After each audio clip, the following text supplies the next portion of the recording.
오늘 우리들에게 주시는 하나님의 말씀은 예레미야서 32장 36절에서 42절 말씀입니다.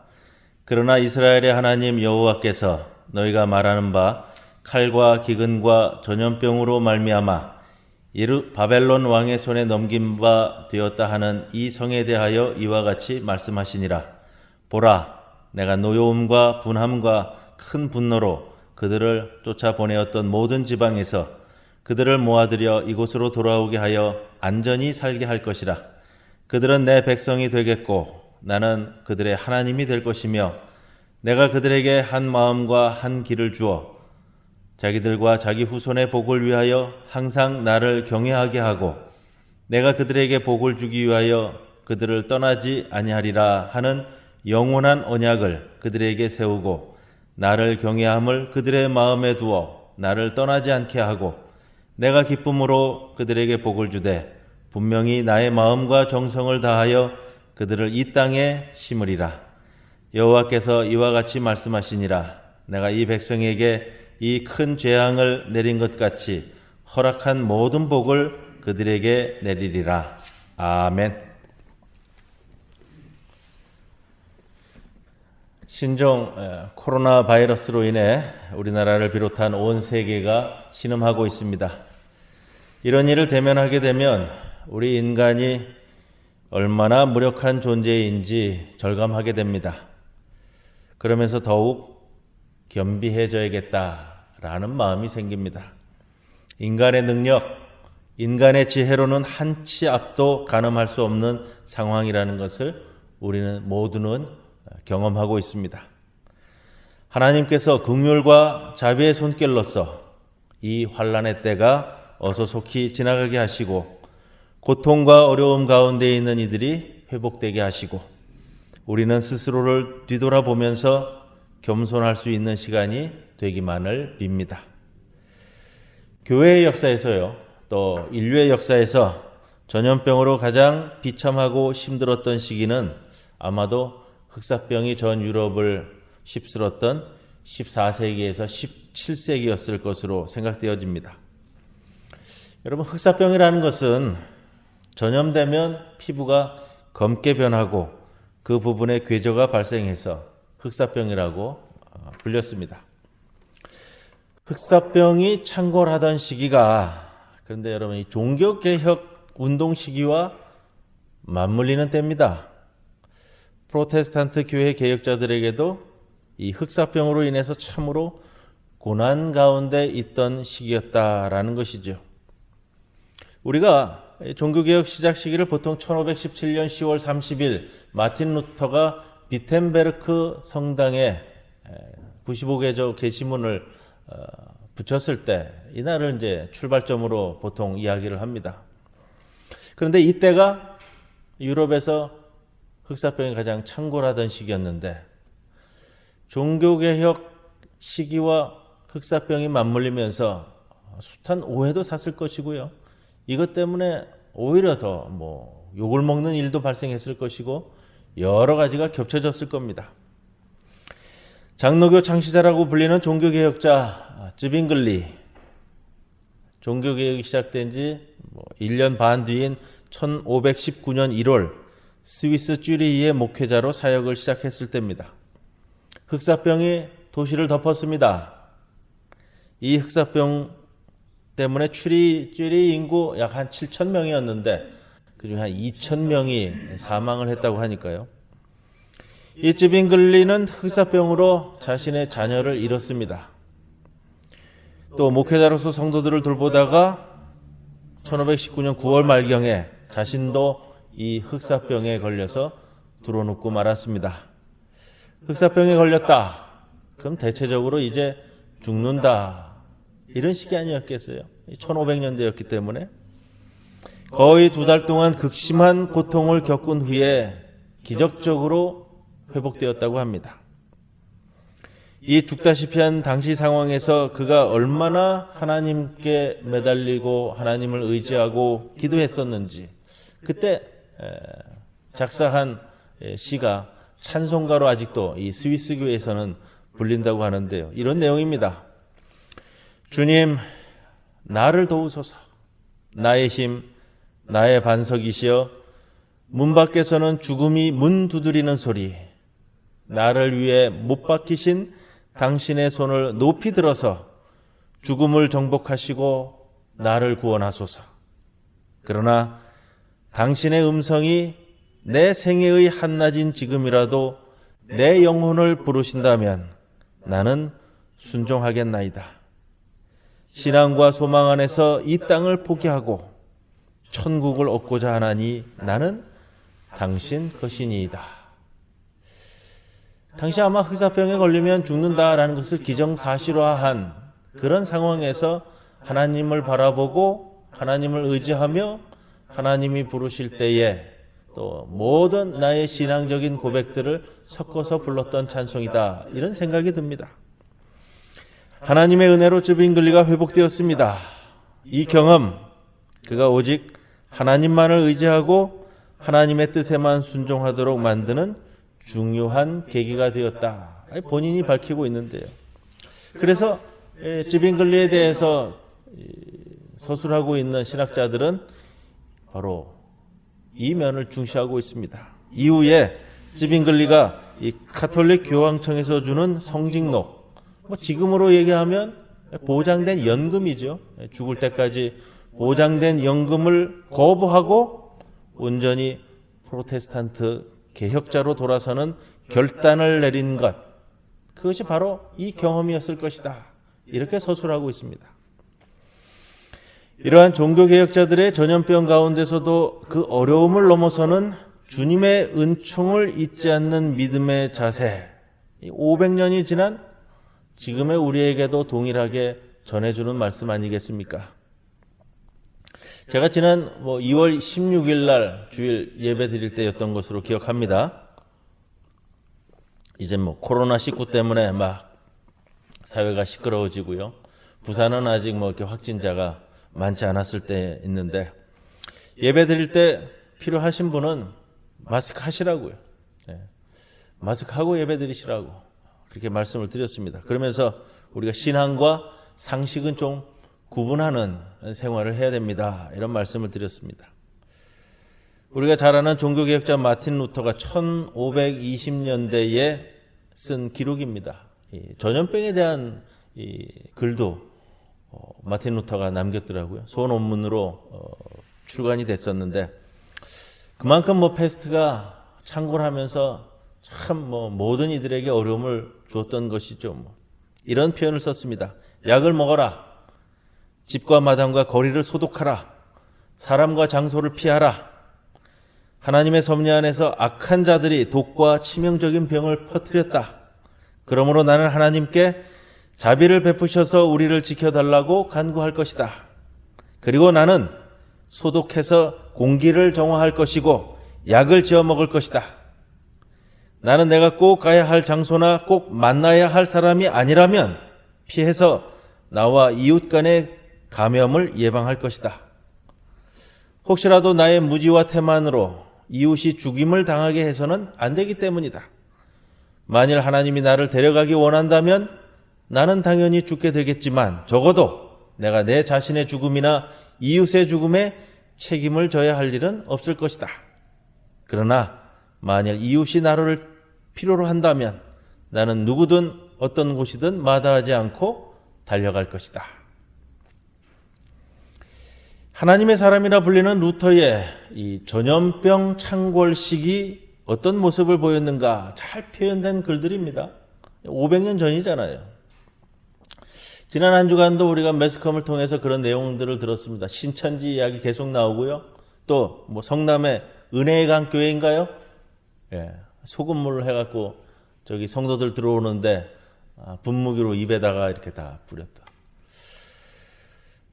이런저런 비상식적인 교회들의 모습 때문에 일반적인 전통교회마저도 지탄의 대상이 되고 있습니다.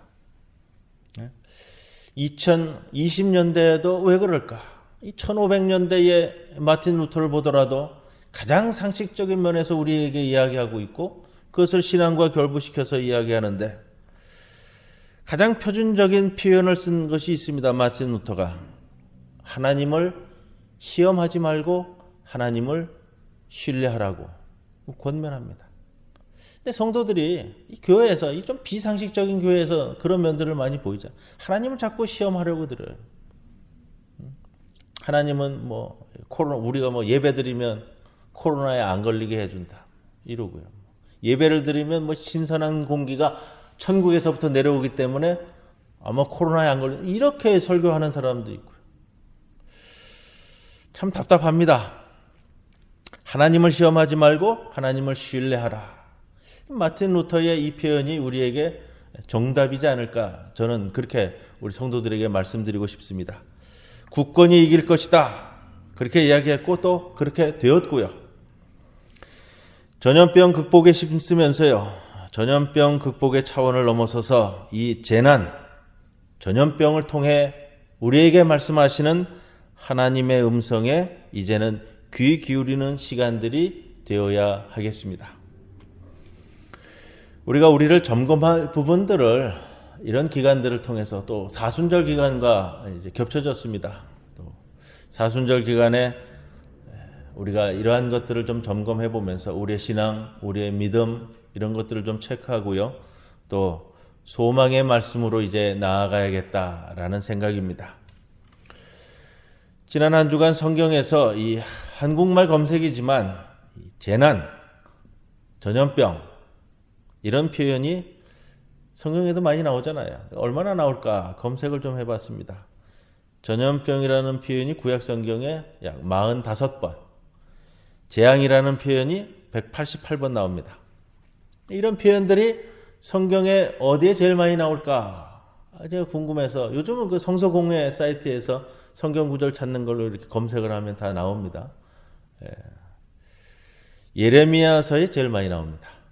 예언서이고요. 그래서 오늘 본문이 예언서 예레미야 말씀인데, 우리가 아는 것처럼 남유다 왕국이 마지막 멸망하던 시기, 그래서 이제 포로로 다 뿔뿔이 끌려갈 거예요. 이 시기에 활동하던 선지자가 예레미야입니다. 유다 민족의 죄와 사악함은 극에 달했고 하나님은 심판을 선포하도록 예레미야를 부르셨습니다. 우리가 그렇잖아요. 선지자라도 참 뭐 희망의 말씀, 소망의 말씀을 전하는 것은 참 좋습니다. 그런데 심판의 말씀을 전하면서 이제 우리가 다 뿔뿔이 흩어져서 포로로 끌려갈 것이다, 너희 자식도 끌려갈 것이고 아내도 끌려갈 것이고 이 땅도 황폐해질 것이고, 이런 말을 선포한다는 게 그리 쉽겠습니까? 그렇게 예레미야는 백성들로부터 핍박을 받으면서도 이 자기 민족이 당하는 이 고통, 자기가 선포해야 할 이 말씀 때문에 굉장히 비통해합니다. 바벨론에 의해서 이제 모두 다 망해버릴 것이다. 그런데 오늘 본문에 와서는요, 31장, 32장, 33장 이 뒷부분에 와서 예레미야가 전하는 말씀은 소망의 말씀입니다. 오늘 그 소망의 말씀을 함께 나누려고 하는데, 오늘 본문 36절에도요, 이스라엘의 하나님 여호와께서 너희의 말하는 바 칼과 기근과 전염병으로 말미암아 바벨론 왕의 손에 넘긴 바 되었다. 예루살렘 성에 대한 선포입니다. 이 전염병이라는 단어가 구약 성경에 모두 다 45번 나온다고 했는데 예레미야서에만 17번이 등장하고요. 재앙이라는 표현이 구약 성경 전체에 188번 등장하는데 예레미야서에만 34번 등장합니다. 그래서 우리가 예레미야 선지자를 가리켜 눈물의 선지자, 바벨론 포로로 끌려가기 전 상황, 그 전체를 다루고 있는 눈물의 선지자 예레미야. 32장 말씀 시작할 때도 1절에 보면 연도를 추측할 수 있는 표현을 쓰고 있어요. 유다 멸망 딱 1년 전, 완전히 허물어지기 1년 전에 말씀 선포이다. 예레미야가 선지자로 활동하는 기간이 대략 40년 정도 됩니다. 32장은 거의 마지막에 해당되는데, 나라가 망할 분위기, 한번 우리가 상상을 해보시는 거예요. 1년 뒤면 나라가 망할 그 전조를 앞두고서 뒤숭숭하잖아요. 뒤숭숭하고 권력 있는 자들, 돈 있는 자들은 이 상황에서 우리가 어떻게 살아남을까? 가난한 백성들은 어떻게 지내야 될까? 극도로 예민해 있는 상황이고 나라가 망해가는 이 상황에 그 책임을 누구에게 전가할 것인가? 이런 뒤숭숭한 상황에서 예레미야는 3절 이하에서 이렇게 표현하잖아요. 이 성을 바벨론 왕에게 넘겼다. 또 너희가 싸울지라도 승리하지 못한다. 이런 선포만 하고 다니니까 결국 시위대 뜰에 갇혔습니다. 예레미야도 이런 결과가 올 줄로 예상을 했는지 그렇다고 시위대 뜰에 갇혔다. 감옥에 갇힌 건데요. 억울해하지도 않고 불평하지도 않습니다.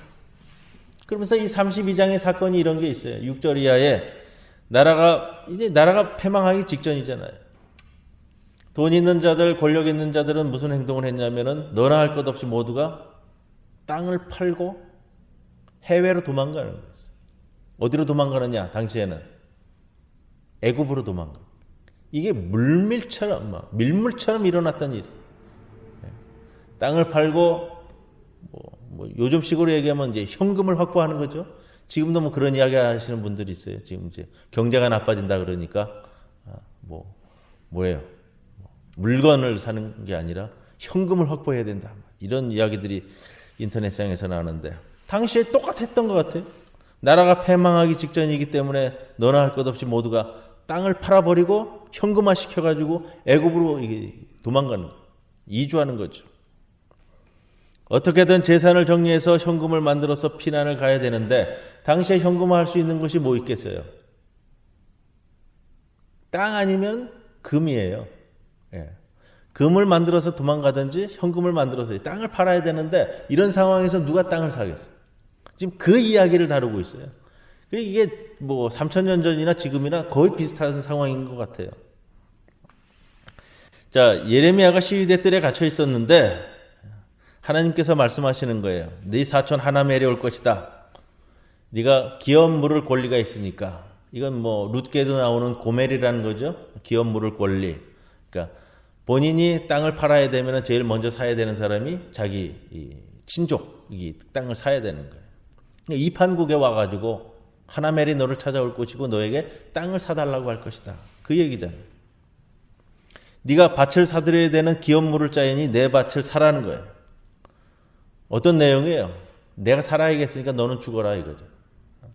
내 땅은 네가 사야 된다. 현금 내놔라. 사촌간이지만 참 이게 곤란한 표현이에요. 그것도 지금 예레미야가 어디에 있냐면 감옥에 갇혀 있잖아요. 감옥에 갇혀 있는 사람을 찾아와가지고 너 돈 내놔라. 그리고 내 땅 사라. 자, 예레미야가 나라가 망한다. 포로로 잡혀간다. 돌아올 것은 70년 이후이다. 자기가 예언했는데 자기가 예언한 점으로서 자기 예언에 맞게 행동을 합니다. 하나님의 섭리 가운데 이게 정상적인 활동이라는 거예요. 땅을 사고 팔고 이 판국에 이유가 있습니다. 첫째는 하나님께서 먼저 하나멜이 찾아올 것이라는 것을 예언해 주셨어요. 그러니까 이게 하나님의 말씀이다라는 것을 그대로 받는 거고요. 또 그대로 하나멜이 왔고 똑같은 말을 하자. 다른 사람은 몰라도 오직 예레미야만은 하나님의 말씀인 줄로 이걸 인정하고 나라가 패망해 가는 상황에 돈을 내어주고 또 시위대 뜰에 갇혀있는 감옥에 갇혀있는 상황에서도 땅을 사주는 거예요. 왜 그럴까? 남들은 못 팔아서 난리인데 왜 그 땅을 살고 있을까? 하나님 말씀이기 때문에 그런 거예요. 오늘도 땅을 팔고 사고 일상적인 활동을 이어가는 거예요. 남들은 다 애굽으로 도망가지만 또 전염병이 돌고 있습니다. 전쟁이 나서 나라가 망할 거예요. 본인이 다 선포한 말씀이에요. 그런데 일상적인 매매 행위를 하는 거예요. 왜? 하나님의 말씀이기에. 요즘 시기에 우리에게도 마찬가지입니다. 지난 한 주간 동안 외신을 보면은요, 세계가 전하는 외신 보도들이 각 마트마다 줄을 서게 해서 다 사재기를 하고 마트에는 물건이 없습니다. 그러면서 외신 보도들이 한국을 보도하잖아요. 한국의 정말로 선진적인 마인드, 행동 전하면서 놀라움을 표현하잖아요. 우리 성도 여러분들도 미디어를 보면서 많이 보신 줄로 압니다. 코로나 검사 방역 체계, 한국이 하고 있는 환자들의 동선 확인, 또 코로나로 이어지는 소외된 이웃들에게 먹을 것을 전달하고 자원봉사하고 마스크 만들게 하고 세계가 공히 선진국이란 이런 나라다. 이걸 다 보도하고 있습니다. 정말로 민주화된 나라의 투명성, 자발적인 의식이 무엇인가? 전염병에 굴하지 않는 시민들의 차원 높은 마인드를 대대적으로 보도하는 것을 저도 보았습니다. 일상적 생활을 이 상황에서도 이어가라는 하나님의 말씀. 사재기 하지 말고, 현금 확보하지, 그런 거 하지 말고. 왜? 하나님이 다스리는 나라 아니냐.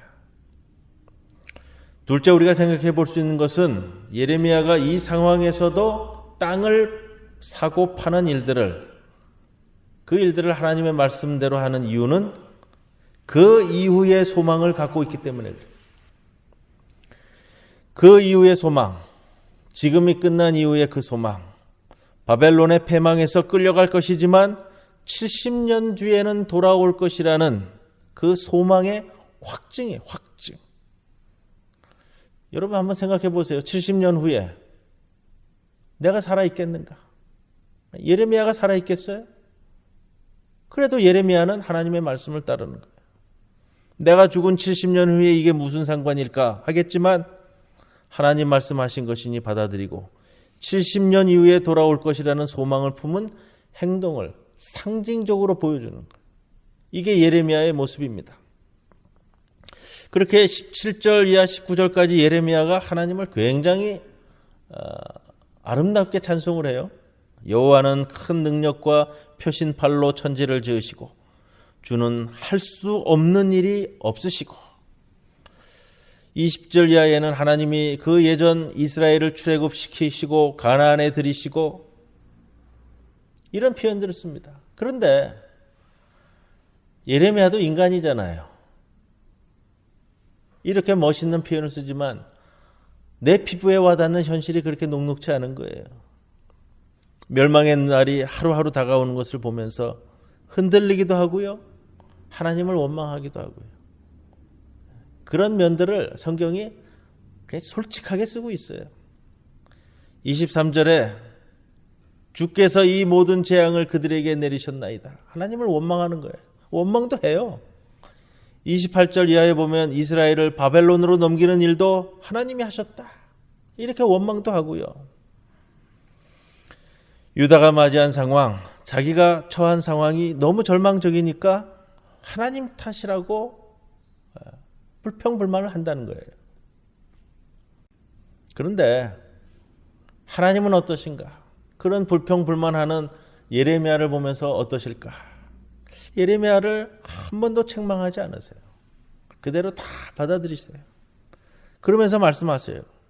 35절의 끝에 보면 이런 표현을 씁니다. 이런 가증한 일을 행하여 유다로 범죄하게 한 것은 내가 명령한 것도 아니요 내 마음에 둔 것도 아니니라. 누구 말씀이 맞아요? 지금 이 일이 왜 벌어졌어요?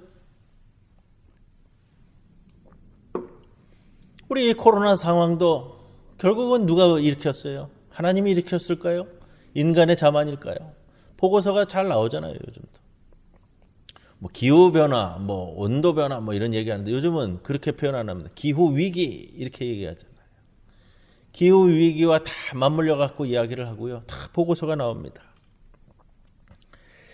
예레미야서 내용을 보면 예레미야를 비롯한 유다와 이스라엘이 자기가 처한 상황에 대해 하나님께 책임을 전가하고 불평과 원망하는데 물론 자기들의 죄로 말미암아 자초한 결과이냐 아니면 하나님이 징계를 내리셨느냐 그것을 떠나서요.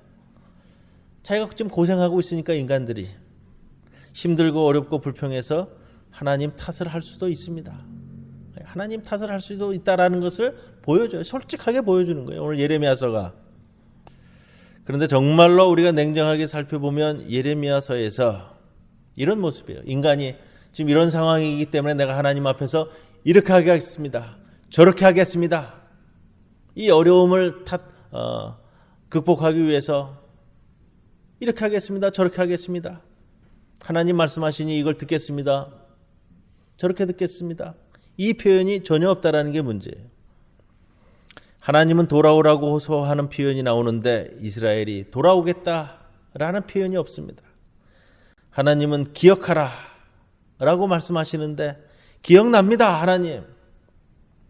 출애굽시키시고 가나안에 들여보내신 하나님을 제가 기억하겠습니다. 이 표현이 없다라는 거예요. 하나님은 찾으라, 구하라 이런 부탁하는 표현이 있지만 이스라엘은 노력하겠습니다. 해보겠습니다. 이런 의지를 나타내는 표현이 없다는 거예요. 그럼 누가 무엇을 할 거예요? 반대로 하나님이 이렇게 말씀하세요. 내가 이렇게 하겠다. 내가 저렇게 하겠다. 왜? 너희들을 위해서. 너희들을 사랑하니까. 그 표현을 오늘 보여주는 것이 오늘 본문 말씀 36절 이하의 말씀이에요. 그리고 이것이 우리에게 은혜가 되는 겁니다. 이 상황에서 인간이 할 수 없을 때 하나님께서 하시겠다라는 성경 전체를 봐도 그래요. 온통 하나님이 하시는 일을 우리에게 말씀하시고요. 하나님이 하실 일을 우리에게 말씀하시지 내가 해야만 할 일들, 내가 하고 있는 일들을 적고 있지는 않습니다. 하나님이 하실 일들을 이렇게 표현하죠. 37절 중간부터 보시면 그들을 모아들여 이곳으로 돌아오게 하여 안전히 살게 할 것이라. 38절에 보면요. 그들은 내 백성이 되겠고 나는 그들의 하나님이 될 것이며. 이 38절 말씀을 보세요. 그들은 내 백성이 되겠고 나는 그들의 하나님이 될 것이다. 내가 인간이 하나님을 나의 하나님으로 받들겠습니다. 이게 아니에요. 하나님께서 너를 내 백성으로 삼겠고 내가 너의 하나님이 될 것이다. 39절에 내가 그들에게 한 마음과 또 한 길을 주어. 이 표현은요. 원어를 보니까 이런 표현이에요. 내가 너희들에게 또 다른 길을 주고 또 다른 마음을 주겠다. 또 다른 길을 주겠다. 이런 건데.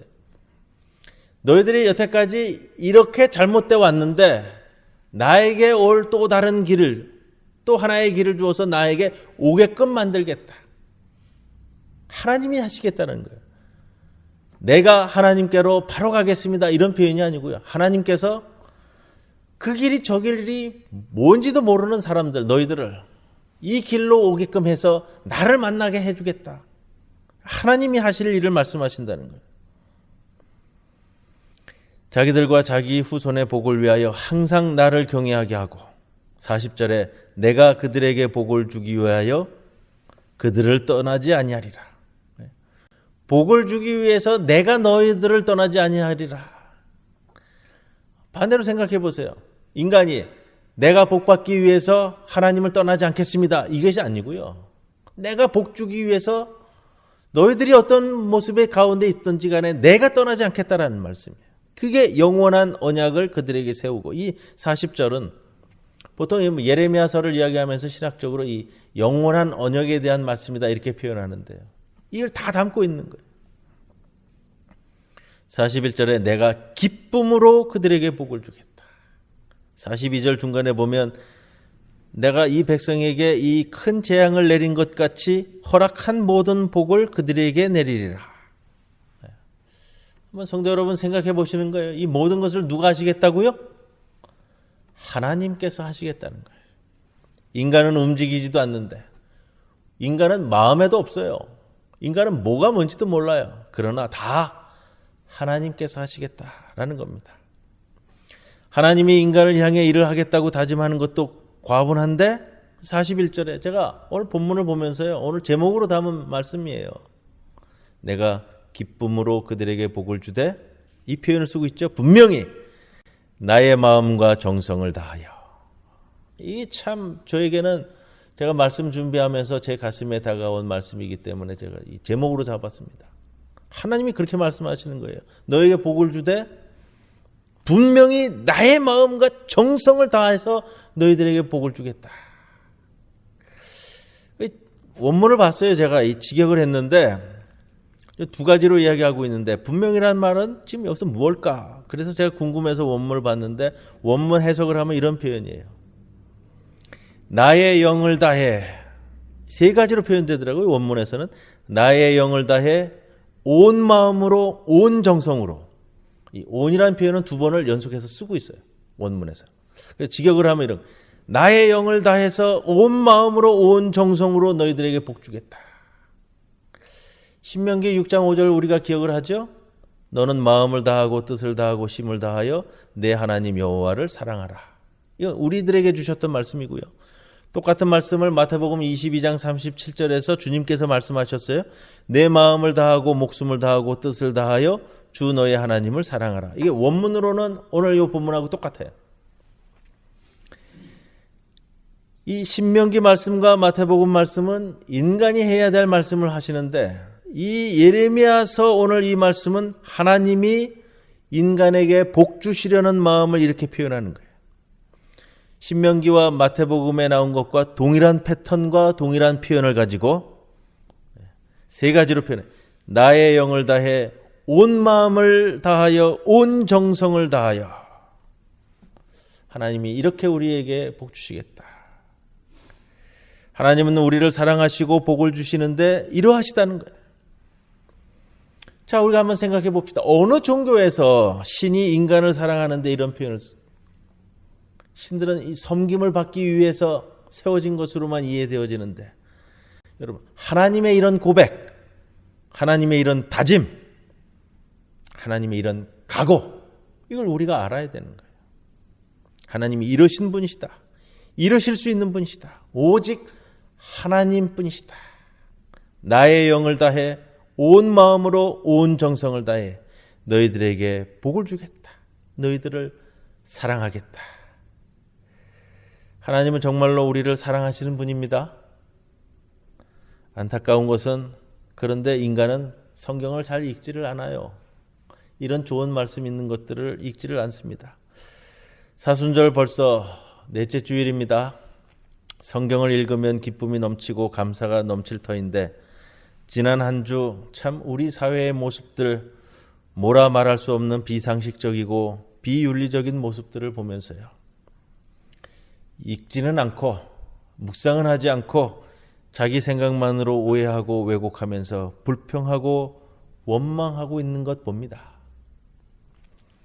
사순절 기간 부디 우리 성도들은 사순절 말씀 묵상 많이 하시고 하나님으로 말미암은 성도의 누릴 복을 풍성히 누리시는 또 이 한 주간이 되시기를 주님의 이름으로 축원을 드립니다. 아멘. 감사하신 아버지, 코로나19의 창궐 가운데서도 무사히 지켜주시는 크신 은혜에 감사드립니다. 한순간 한순간 조심하면서 이 과정을 통해 주님 우리에게 말씀하시는 것들을 귀 기울일 수 있도록 인도하여 주시옵소서. 이 어려움 너머에 있는 주의 크신 뜻을 밝히 알아보는 은총을 허락하여 주시사 이 순간에도 소망을 잃지 않고 오히려 기대를 가지고 살아가는 주의 백성들 되게 하옵소서. 감사드리며 예수님의 이름으로 기도드리옵나이다. 아멘. 인사 나누시겠습니다. 주님의 평안을 빕니다. 옆에 뒤에 계신 분들과 함께 나누세요. 주님의 평안을 빕니다. 광고 드립니다. 오늘까지 영상 설교로 말씀을 선포하고요. 다음 주일 29일은 이번 주간 또 당회에서 논의한 후에 문자로 연락드리도록 하겠습니다. 무엇보다도 건강에 유의하셔서 굳건히 강건해지시는 우리 성도 여러분들 모두 되시기를 바랍니다. 축도하겠습니다. 지금은 우리 주 예수 그리스도의 우리를 향하신 끝없는 사랑과 하나님 아버지의 다함없는 은혜와 환난 가운데서도 우리와 동행하시는 성령님이 여러분과 함께 하시기를 간절히 축원하옵나이다. 아멘.